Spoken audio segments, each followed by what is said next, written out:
Mga salbahe kayo.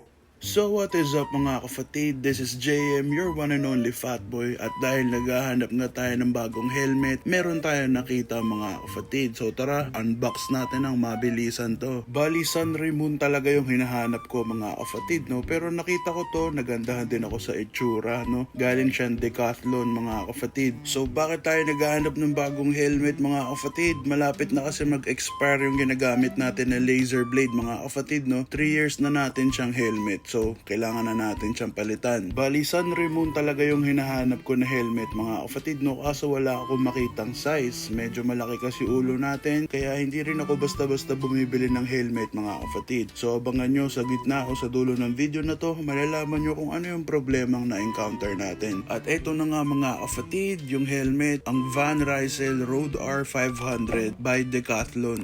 First look mga kapatid, napakaganda ng silhouette. Kaya nga napabili ako kasi gandang-ganda ko sa itsura niya. Lalo na nung eto na-unbox ko na, hawak ko na siya ng personal mga kapatid. Sobrang ganda, napaka-sleek nung design. And for a budget helmet mga kapatid, I can say na very premium yung itsura tsaka yung pakiramdam niya mga kapatid, no? Dahil bukod sa napakagaan niya, sobrang solid rin nung shell niya mga kapatid. Matigas, very compact. Kung familiar kayo sa B-Twin na brand ng Decathlon mga kapatid, base sa isang forum na nabasa ko online, nagre-brand na sila, no, to Van Rysel. So itong Van Rysel, B-Twin siya dati. So yung finish ng helmet mga kapatid is matte, pero matte na makinis. May matte kasi na medyo magaspang, no. Then yung size niya is large, 59 to 62 cm. Pagdating naman sa straps mga kapatid, no, nothing special, regular na straps lang, pero hindi naman nakakairita yung texture. Same din sa buckle mga kapatid, regular lang din na buckle, nothing special.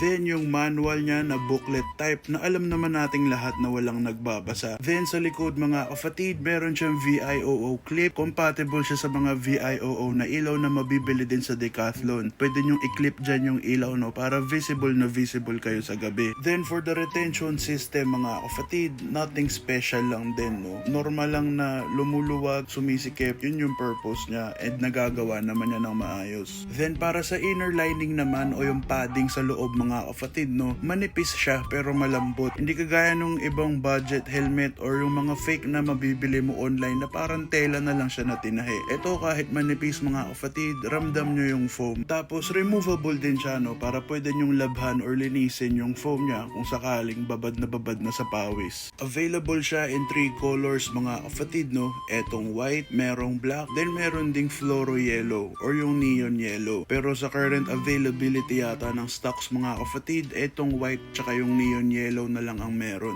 Sa sizes naman mga kapatid, meron siyang dalawang available. Medium, 55 to 59 cm. Tapos etong large, 59 to 62 cm. Kaya kung budget cyclist ka or naghahanap ka lang ng helmet na pwedeng pamalit sa ginagamit mo para di malaspag, marirecommend ko to. Sayang lang hindi kasya sa akin. Gustong gusto ko pa naman gamitin to mga kapatid. Kaya for transparency, punta tayo sa cons o yung mga hindi ko nagustuhan sa helmet na to. Bukod sa hindi sa akin kasya yung large nila. Una yung retention system mga kapatid, no, medyo maganit siyang pihitin compared sa mga higher end na helmet. Pero para sa budget helmet, hindi na masama dahil nagagawa naman niya yung purpose niya. Sunod is yung straps mga kapatid. Again, personal preference ko lang to, no. Hindi ko gusto na dito siya sa loob nakakabit mga kapatid, no, dahil parang sagabal siya sa ulo ko. Sanay kasi ako na nandito sa gilid nakakabit yung mga straps, hindi sa loob. So yun lang mga kapatid, no. Overall, marirecommend ko tong helmet na to, no. As a budget helmet, very premium yung dating and yung feels niya. Maganda yung quality and very compact din yung shell. So dahil yung 62 cm nila, no, nasa smaller end, baka ibenta ko na lang to. Hindi ko na magagamit eh. So once again mga kapatid, this is JM, your one and only fat boy. Peace, I'm out.